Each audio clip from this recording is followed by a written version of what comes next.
What's up, guys? We got Dirty Mike and Cobb's Creek Beef back with another podcast here with 4th and 26 Philly Sports. What's up, guys? We've done a lot of talking in the last, couple weeks about the Eagles. So we're going to shift gears a little bit tonight, and we're going to start off with the 76ers. And, me and Beef were talking a little bit before we went live here, and he brought up a pretty interesting point that what's the difference between listening to a game on the radio as opposed to watching it on TV? And I never really thought about it that much until you kind of brought that up. So I want to hear, I know you like listening some on the radio too. I want to hear some of your reasons for that. I think it mostly stems from the fact that my job requires me to move around a lot. I love listening to the radio. Always was interested in the radio ever since I was young. We grew up listening to Howard Stern. Just, right. Two completely unrelated topics. And you gotta love the Grease Man, all those good, But then, of course, we also grew up with our sports heroes. Now, just a quick shout out to Angelo Cataldi. God bless you. Enjoy your retirement, bud. His last show was last week. Foods. I don't know if you caught that, but I did catch it. It was a good send off for real. He gave us a lot of entertainment for a lot of years, and God help waking up that early in the morning. Mm-hmm. And he started a lot of good side shows too. The Great Sports Debate, always with the different interviews with like the coaches over the years that he used to bring in right the day after a win or a loss. Didn't matter. It's tough questions. Taste of music. Exactly. Yeah. He had Al. He had a great cast with them, and I don't think anything's going to be lost with his retirement because we still have great, sports talk show hosts in this city, especially. But as far as broadcasting goes for broadcasting games, if you don't have a good tandem or a good broadcaster, I think that's where people are lacking, and that's why they like to watch. But if you have a great tandem, same thing for our Phillies. I mean, we have a great tandem on the radio. Fransky, LA, all those guys. Yeah, I mean, we're very blessed with Philadelphia sports to have had the type of, radio broadcasters that we've had over the years with pretty much all of our teams. And, to be able to keep you interested in something to where you have to fill in the blanks with your mind, I think is a very, very underrated skill and talent to have. I mean, it's to be able to do that is just absolutely amazing. Yeah, you need the experience too, because if you don't know the players, you don't know the game. Obviously, we're not all Gene Hart. There's people who, Jim Johnson, people who are geniuses when they do their broadcast. You know what I mean? Like they're unbelievable, but you also need the experience. That's why they always have like Mike Quick, Larry Anderson, those types of people in the booth with them, Merrill, because they were there on the field, on the battlefield. They knew, they smelled it, they tasted it, they lived it. Yeah, I mean, Merrill's just an absolute legend. I love listening to him. And to be honest with you, I would prefer listening to him over any commentators actually, on the broadcast of the television. Merrill is just so amazing to listen to. And I enjoy listening to him so much. I remember for a few years, there used to be that delay on some of the games to where like you'd be watching it and it'd be a 2-3 second delay, and that really was messed up. I'm glad they eventually got that fixed. Yeah, they synced that up a lot better, and they were even doing that. I mean, even when we had Harry Callis alive with us, like his broadcasting and his calls for home runs, even the sad stuff that we experienced, unbelievable. Yeah, Merrill, thank God they synced that up, because you're right, that delay was horrible. But now I'll just turn the sound down and turn Merrill up. Absolutely. It's better than anything for sure. I want to pivot now and let's talk about the Sixers. Let's talk about the first half of the year. It started off pretty bad. I mean, at the beginning of the year, the very beginning, I was completely convinced that Harden was washed up and that, the process was just completely dead and a complete failure. But, somewhere around 10, 12 games into the season, they started, really getting it together and started, pulling off some winning streaks. And they finished this first half of the year, pretty impressively. What are your reads on the first half of the year? They're only 3 games back, Foods. I mean, they're right, make three and a half, might be 3 or 3.5. I'm not quite sure. They're right there. They're third in the conference. I mean, they're right there. And I'll tell you what, they did start off rocky, but these last 24, 25 games, I think they've only lost 2 games where they had a 10-point or 10-plus lead, something like that, or a double-digit lead. They've only lost 2 of those. Not saying that they don't lose their leads frequently, but basketball is a game of runs. It is. That's how it happens. As long as they're winning games, I really don't care, but I don't want to take that mentality into playoffs and beyond. I mean, I want them to finish games if they can finish games. But right now, just play your game. They seem to be doing well. I mean, Doc's, I can't fault Doc at this moment. He's doing great. The only problem I had so far right now is I don't know what the hell Embiid was doing playing that friggin' All-Star game. 28 minutes? No way. Yeah, that's way too many minutes. Not even half those minutes. No, absolutely. And, we were hearing before the All-Star game that he was, probably not even going to play because of his foot. And then all of a sudden he's playing 28 minutes. That's way too many. Yeah, that's the only problem I had. Other than that, the Sixers are doing well. Harden, like you said, he must have dipped himself in magical waters or something because he's looking great. He's passing great again. Crisp shooting, like he gets out. He's got good spacing. Like he knows how to dish. Great. The only thing that this friggin' team is killing me with is the offensive boards, Foods. Yes.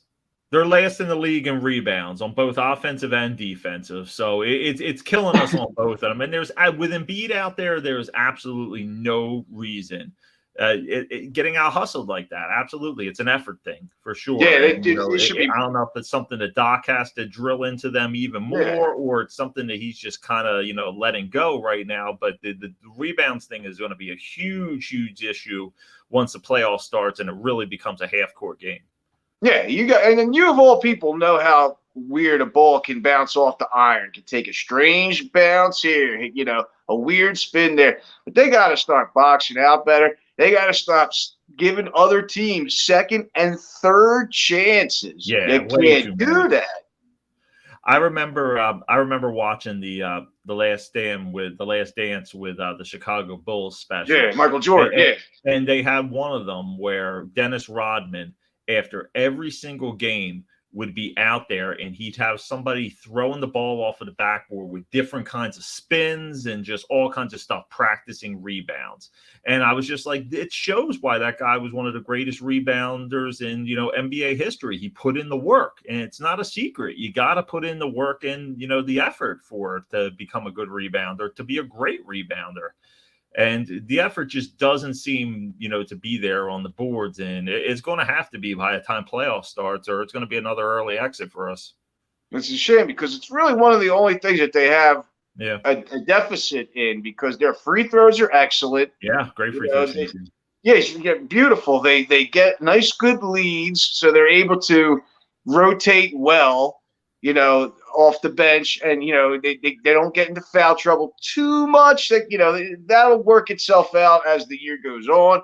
But honestly, where they are right now, I think they're only a half game behind Boston, who's second, and then like I said, 3 games out of first, and then they got this this home stand coming up here. We got Grizzlies, and then we got the Celtics, a big one this weekend. So we got some games we need Joel. He can't be dicking around.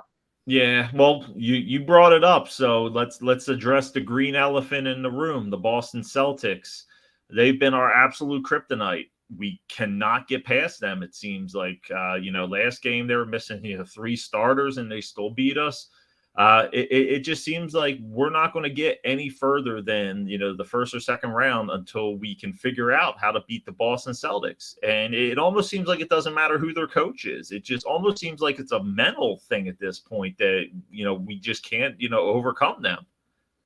Yeah, it's a real shame because we could beat the Heat, we could beat the Wizards like we did whatever these past few years. But let me tell you, man, when it comes to teams like, having to play again, playing Boston again, we're going to have to play the Bucks or something. You never know. Like, that's Cavaliers. We just had to play them, and we again had a great lead, shortened it down to the end, still came through with the win. But it's like, how many can you sweat? Yeah, I mean, I like the way we match up against the Bucks. Mhm. In a half court game, like the playoffs do kind of become, Giannis, Yeah, isn't going to be running the court as, much and getting as many fast break points. It's going to kind of shrink it down a little bit. I yeah, like the yeah. way, having Embiid in the paint, can really kind of almost neutralize that a little bit. So I like the way that we match up with the Bucks. It's just the Celtics, it just seems like we just can't beat them. And it just seems like they have our number. And I don't know what more we can do to do that, but this is the year. I mean, if we have another first round exit or second round exit this year, I'm going to call it. The process is over. It was a failure. Yeah, yeah, I know, I agree, and it's a shame because they have so much talent still in this team. You got Milton, you got them all. You got Maxey, you got so much. I mean, we got your boy McClung. Let's talk about Yeah, him for a second. let's talk about Mac McClung. I mean, if you guys don't know about Mac Attack by now, my God, the show that he put on in the All-Star game. And you know what? It may have come out of nowhere, but it didn't. I've been watching a lot of videos of him in high school, doing 360s in between the legs in high school. He's been a ferocious dunker ever, since high school. I mean, this dude has just hops for days. And, what he was able to do was really revitalize the, dunk contest. I made a video about this, and I heard some chattering that they were thinking about moving the dunk contest back and having the 3-point contest be in the featured event of All-Star Weekend. And I grew up playing basketball, and I still play basketball in a competitive league, and you know I I've always loved All-Star Weekend. All-Star Saturday night with the 3-point shootout and the dunk contest used to be one of my favorite sports nights of the year. Like Yeah. it was up there with championship weekend with the NFL and the Super Bowl. I mean, I used to just stay in specifically and watch that because you used to get marquee talent in there. Yeah, And I remember we would watch it, and it was a pageant. It was a it was. pageantry of everything. Yeah. And it just seems like the dunk contest is just, completely fallen by the wayside. And I blame the all-star players. They don't want to do it. They don't want to Mm. play, they don't want to showcase themselves. And I'll tell you what I would like to see, Foods.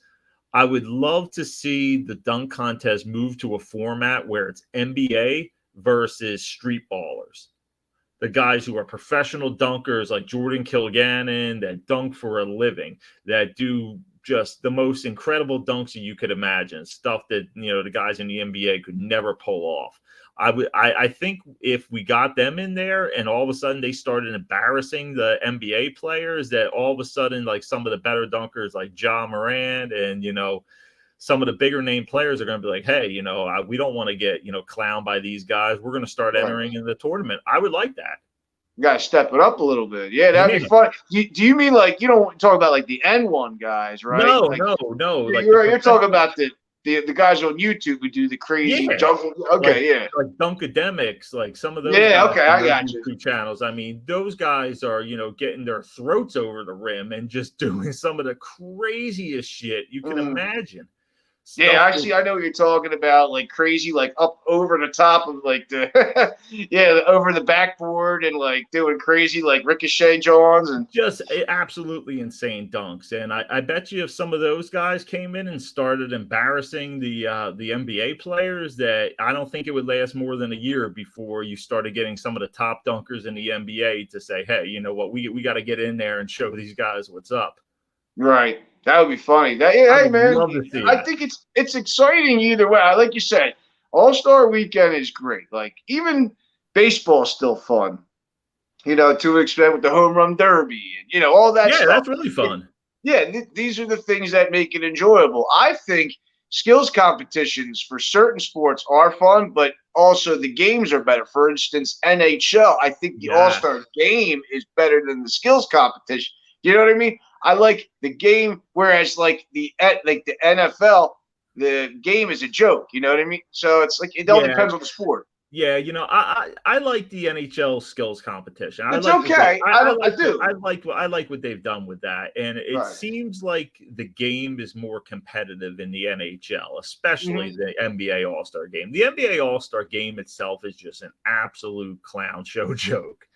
I mean, Yeah, everybody just yeah, exactly. The skills everybody just competition stands are and better. yeah. And that's really the dunk competition because nobody plays any defense and they just stand and let everybody just get just open, dunks. And eventually, with a couple minutes left, it seems like they kind of start to, play a little bit harder Yeah. since now they have like a point goal that you have to have now. But yeah, I don't like the NBA All-Star game at all. And the NHL one is definitely a lot better for sure. I like what they did with the NFL this year. I like the skills competition with the NFL. The NFL Pro Bowl is just a complete joke. Yeah, exactly. And then the combination of the two is the best in baseball because the the All-Star game used to determine the World Series. They don't do that Yeah, no more. no, But that was kind of cool because it was an incentive. But it they got was. the best skills and the best game combo. Yeah, I agree. And That I love. and the NHL. Yeah, I think those two are the best. Yeah, but the NFL Pro Bowl, I have been talking about it for years. That would be kind of cool if they moved the flag football. I was thinking on the beach, but obviously you can kind of get hurt playing on uneven surfaces on the beach. So I thought that would maybe be fun. But then when I heard that they were going to move to like the skills competition and the flag football, I was like, okay, flag football might be cool, but it wasn't. It wasn't cool at all. I didn't enjoy watching it either. I thought because if they did flag football, they'd maybe try a little bit harder, but it was pretty much the same amount of effort as when they were tackling and holding people up just now with pulling flags. So I didn't care for it at all. Yeah, I guess it's a good thing that it's all spaced out. I mean, like I said, with the NBA right now, like it's nice because it's also that week that the players get off so they can rest. But then you got knucklehead like Embiid playing over here. Man, stay off your foot for a week, Yeah, dude. Like, stay off. It's all Take the good. break. I see him flopping around again. I swear. If there was a stat for amount of flops on the ground per game, that Embiid would definitely be a first team all pro, all NBA in that. Now he's a character, but let me ask you Yeah. this: going back to question and topic points, does you think that him playing, regardless if it was his choice or I probably was his choice ultimately in Yeah. the end, obviously, do you think this displays a bit of immaturity still on his part that he didn't see the bigger picture and he wants Yeah. to go for individual accolades? Well, Like, absolutely. Let's go back to last season where he didn't win the MVP award and it was announced like a day before the playoff game. And they said there were reports that he wasn't talking to anybody. right? He was just sitting in a Yeah. corner moping and his play showed. He Mhm. he wanted that award more than the team. So yeah, you're exactly right. It is an immaturity thing. And he still is in it for the accolades and the exposure. He's building a brand, he's thinking, beyond the NBA and what his Right. life will be and career will be after that. So he's building a character of, what he is, and it is immaturity. 100%. He should have been at home rehabbing that foot if he's having trouble with it and just getting himself right, and that's what he should have been saying. Like, look, I got to take care of myself so that we can make a deep run in the playoffs, and instead of just, yutzing it up with everybody else and playing for 28, 29 minutes. Absolutely. Yeah, I know it's not high impact. I get all that, but I mean, you got the Grizzlies coming up, I think Thursday. They're what, third or second in the West? They're Yeah, no they're push great. moves. What is it, third? I think they might even be I higher forget. than that. Either way, it's third, so they're up there. And then you got the small homestand, and then they got to go back out to the Midwest again next week. They got Indiana, they got the Buck. They got a few games on their on the schedule right now that they can't really afford to not have Embiid miss. They need him to play those games. I mean, Harden can't be doing this shit all by himself. God bless him, but he's practically our age. Yeah, he really is.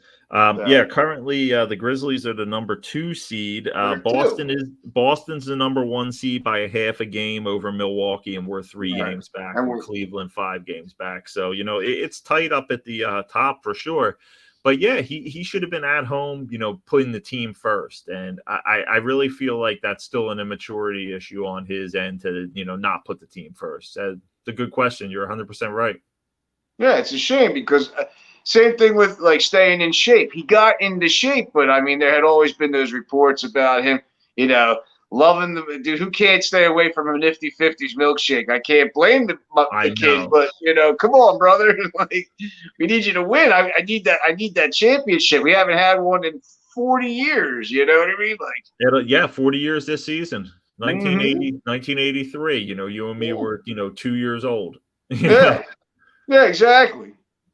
And I like to see the Sixers, I'll tell you what, I know we're a Phillies town too, but when Croce was here and the Sixers were making their run, 03, it was 03, right? With Iverson and everyone. Yeah, it was even a little earlier. Oh It might one. have been 01. Actually, I Yeah, think oh it was 01, oh 01. 02 is when they Yeah, because 01 is when they played the Lakers.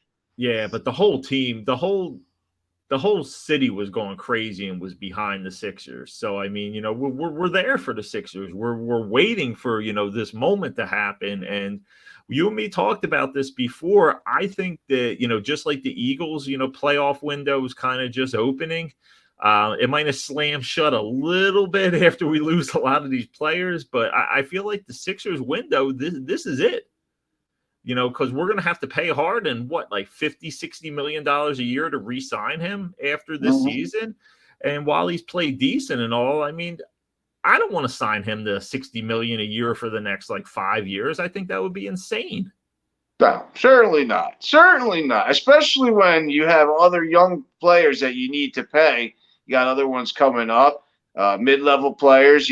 Some other people that need money. Not too many, but you can't be paying hard and 60. That's crazy.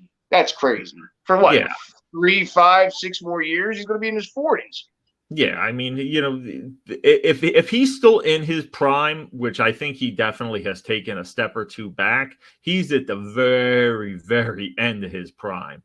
Yeah. And if we lose him after this year and don't re-sign him, I see the Sixers going back into purgatory again. That spot where you're just good enough to maybe make the playoffs or fight for, the play-in game, but you're not going to get past the first round of the playoffs. You're never going to get a good draft pick to where, you're going to, really be able to take that next step forward. And that is just the worst place to be in the NBA, is in purgatory. More than any sport.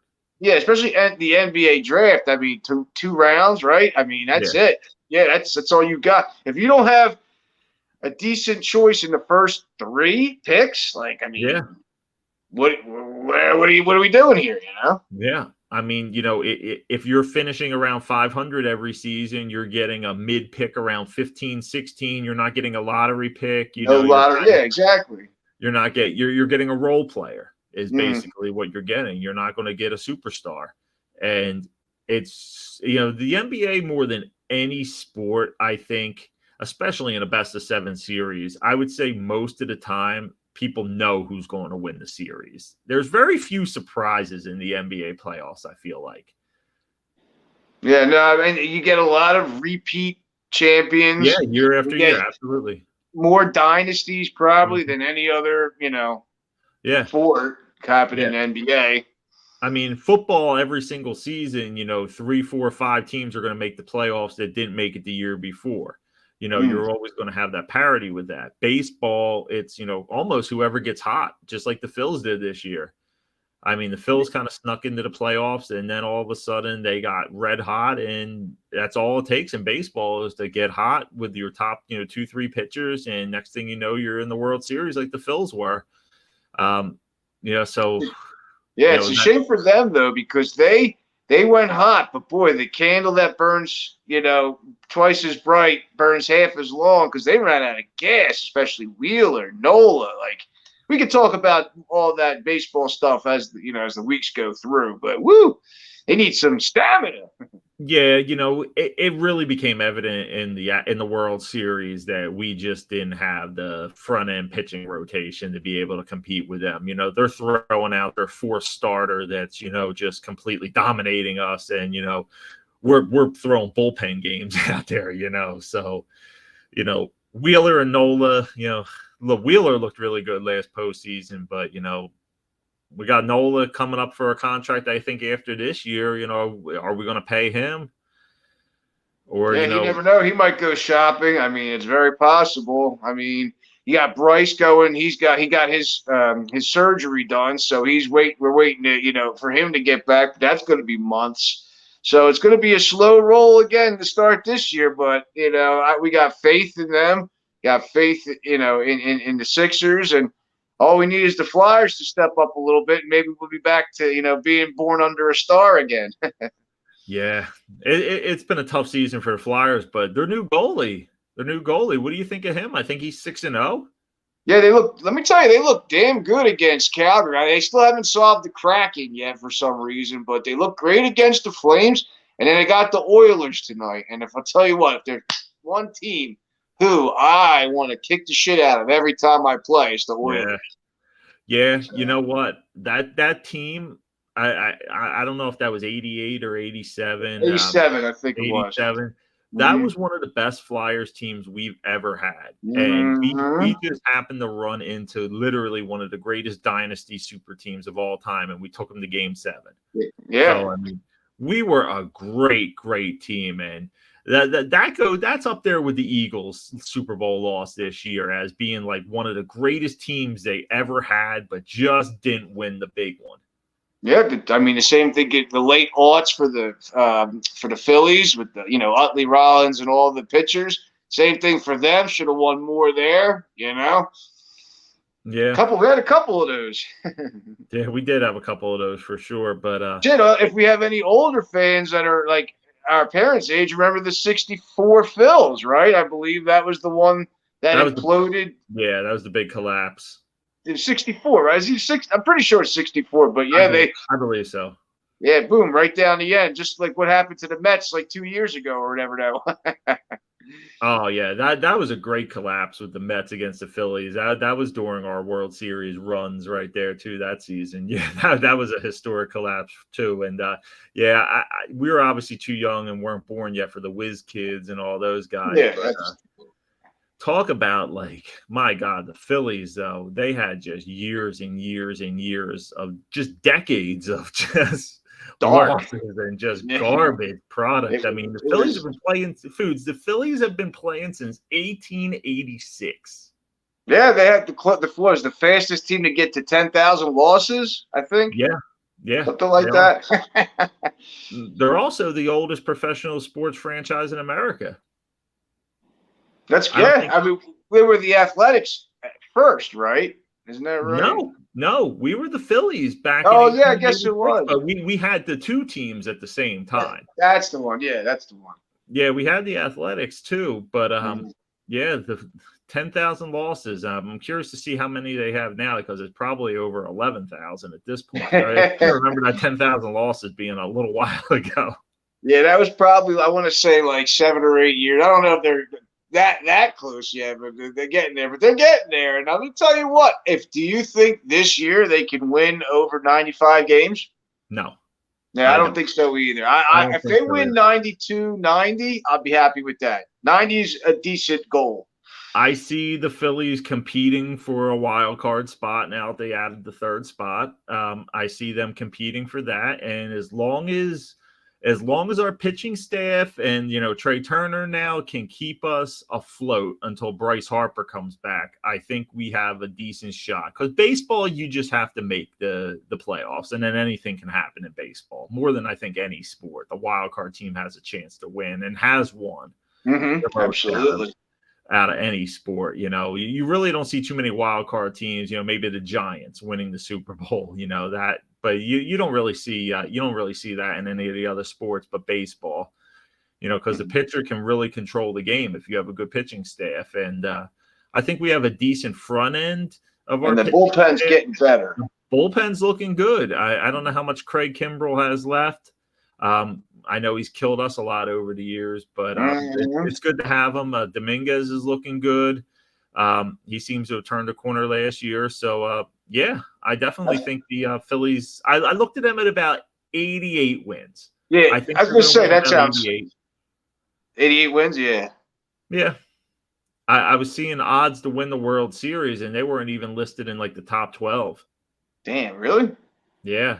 Yeah, so I think they have less than a 1% chance.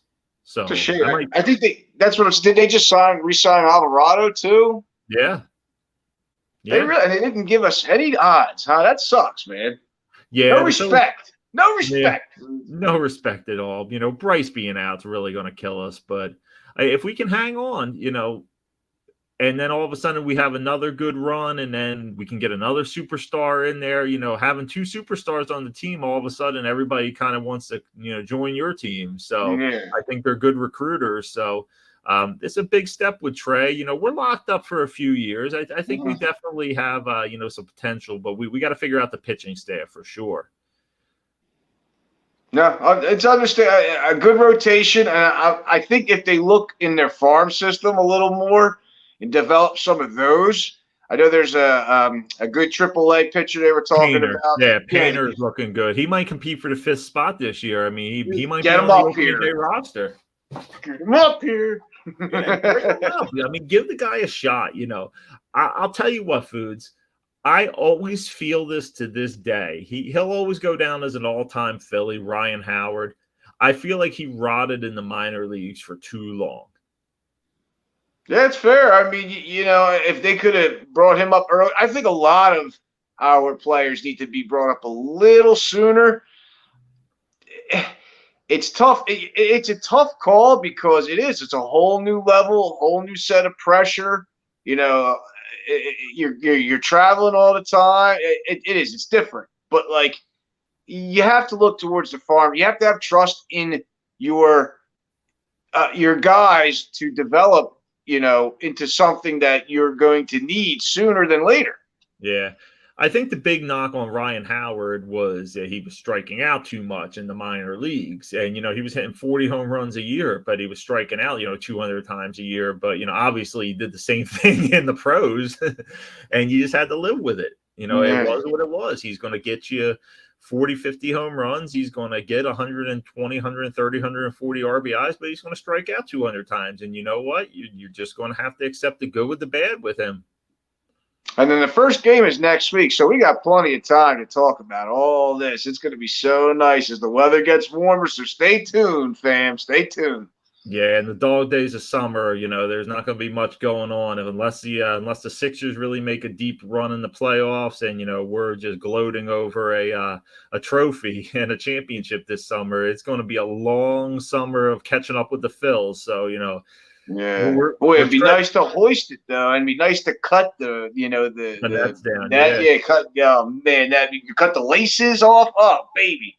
I'd love to see it. I would just love to see it this year. And like I said, I think this is the final year because if they don't win it, they're not going to pay. They're not going to pay Harden. So the team's going to pretty much blow up. But here, let me ask you this: if we don't win it this season, and let's say Embiid ends up winning the MVP this year, which is a possibility, I think Jokic is probably going to end up winning it again for a third time in a row. But let's say Embiid wins this year, the MVP, and we get knocked out in the second round of the playoffs to the Celtics or, whoever.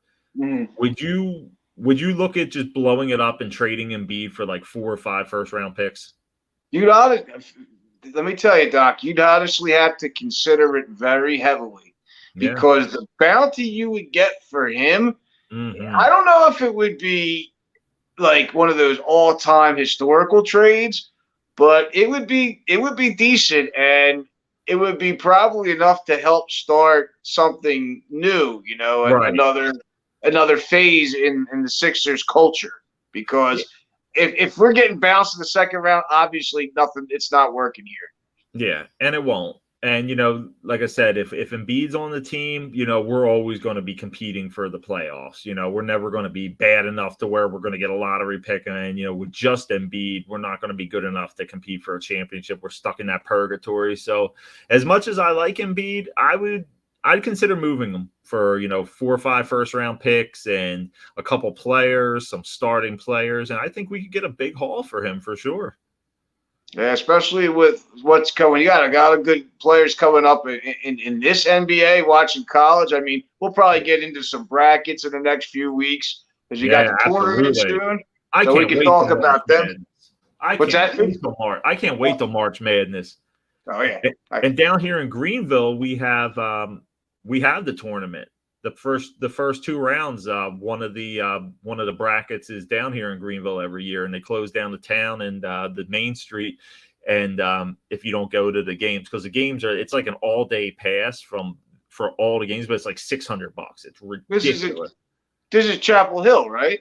No, this is not North. This is where's this at? Greenville? My town in Greenville, South Carolina. Oh, South Carolina. That's right. Yeah. That's right. I forgot. This is not. I'm thinking North Carolina. No, we have the tournament here. They do the women's tournament and the men's. They usually have the men's the last 3-4 years. They've had the first and second round. I think it's the East, but they have it down here. And I know Duke and UNC and all were down here last year. And they set up big jumbo TVs right in the middle of the street. They shut down the whole street for like a big block party. You can get giant sour monkey and golden monkey beers for $5. It's great. It's a great I'm about to come down there next year. Oh yeah, it's great for March Madness down here for sure. But I can't wait till that starts and getting the brackets going. Yeah, stay tuned again for that, everybody. Yeah, we'll be having that start really soon, and definitely it's a lot of exciting stuff coming.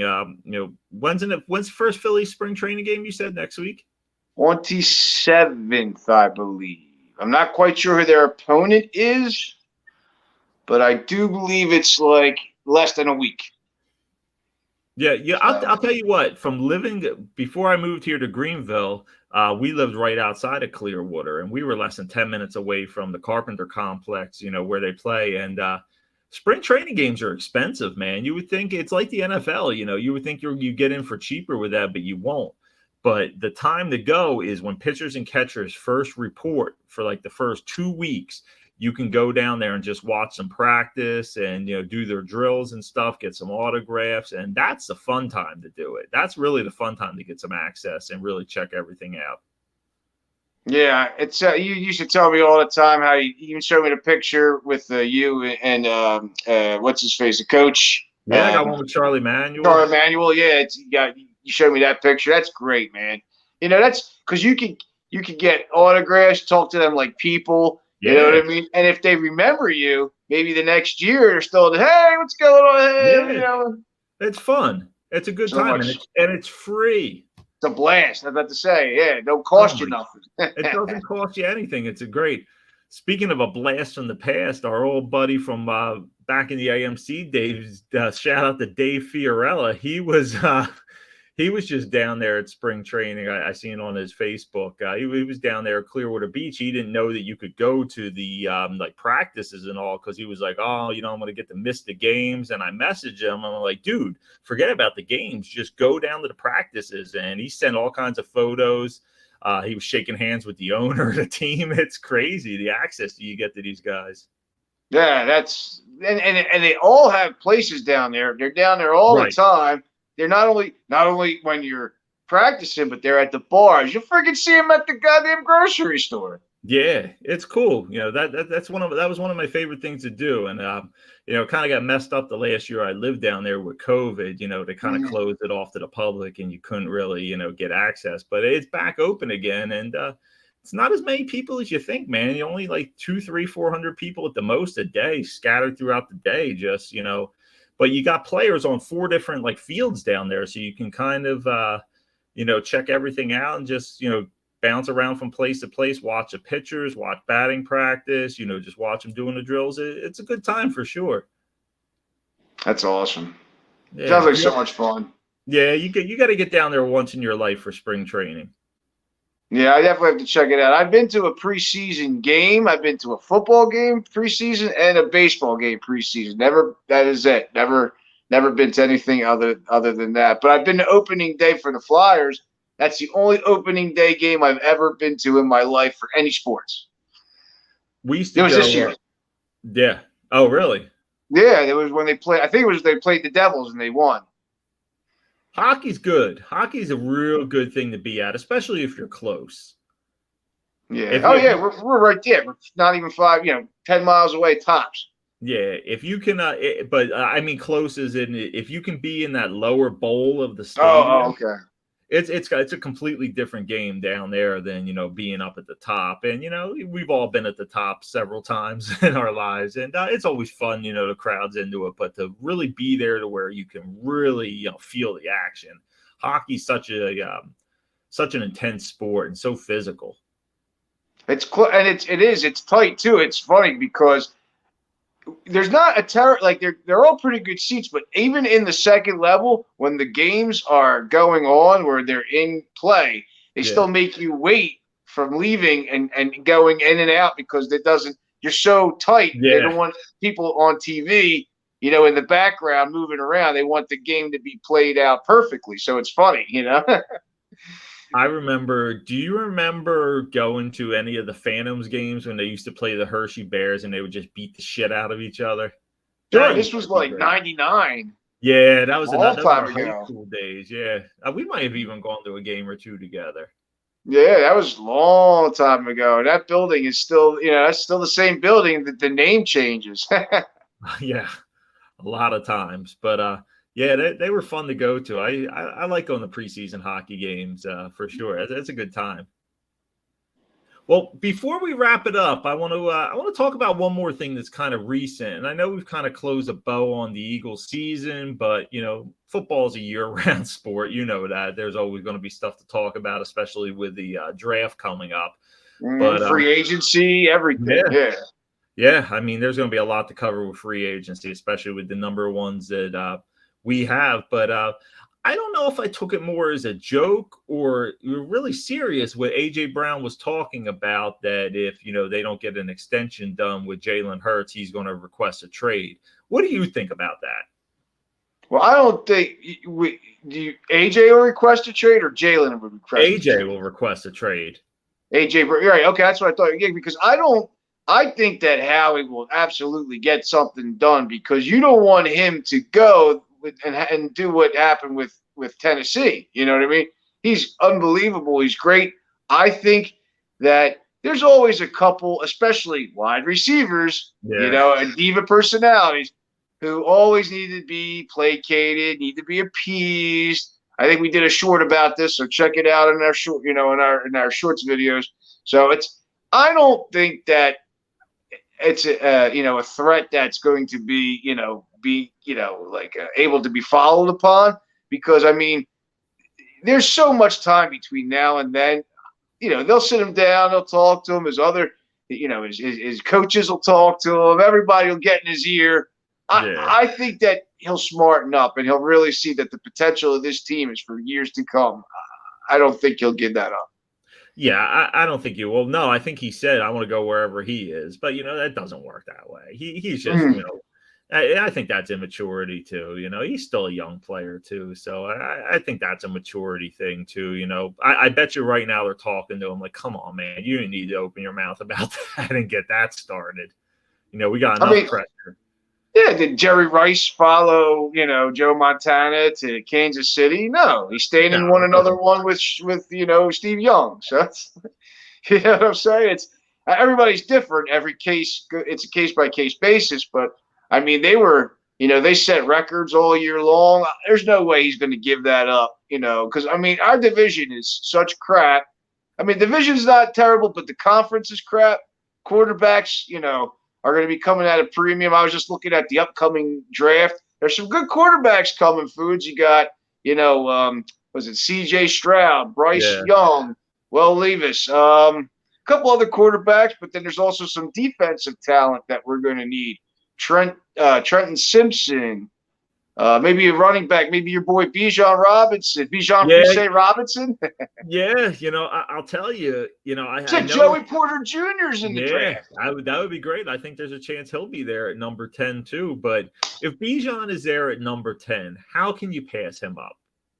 I know everyone's saying we're not going to draft a running back. Don't draft a running back. We can get one in a later round or through free agency. But I mean, if you can get a potential star franchise running back for the next 4 or 5 years, I don't see how you can pass that up, especially if you have to fill the position anyway. Yeah, for Miles, he's Booby's gone. Yeah, I don't see how you can pass that up. I mean, that's somebody, who's going to come in right away and, make an impact on the team. And can you imagine if we add Robinson to the offense? Can you imagine how dominant this offense is going to be next season? Now, would you keep Quez? Would you get rid of Quez? Quez, yeah, I would completely get rid of Quez. Absolutely. I don't think he brings much to the table anymore. I think Zach Pascal's a free agent as well. I don't think he's that much of a downgrade from Quez, to be honest with you. Yeah, they're foods. We got a lot. I mean, what's today? The 21st. So we got at least 2 months to talk about all the draft stuff. So that's the beauty of this. We can speculate as fans. We can let our imaginations run wild. You know Absolutely. what I mean? Yes, sir.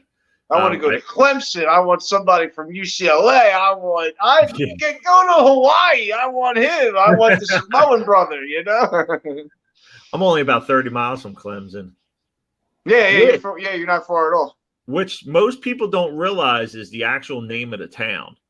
It's not just the college. Like, the actual town name is Clemson. And I didn't know that till I moved around here, because I think I made an idiot of myself right away. And I was like, oh, what town's Clemson College in? And people look like I'm some kind of jerk off, be like, it's fucking Clemson, you dickhead. They're probably like, way to go, city boy. You go back up north. Yeah, get out of here. Yeah, they instantly knew I wasn't from around here when you're asking some shit like that. But I got 2 years under my belt down here now, so I'm learning. Nice. Awesome, man. Well, thank you guys for tuning in to another episode. I can't believe this is our 5th podcast already. A 4th and 26 Philly sports. We're not going anywhere, guys, and we can't wait. I know we're doing this for a relatively smaller audience at this point right now, but I can't wait till the future when we can really get some heated debates and get some guests on the show and really go back and forth with people. So look for that in the future. It's definitely coming up. Thank you, B, for joining us again. And make sure you check out the rest of our video library on some of our takes on some other important topics that are a little bit more shorter format and easier to digest. All right, guys, we'll be back again next week for another video, and talk to you again shortly. See you, B. Like, comment, subscribe. Absolutely. Peace.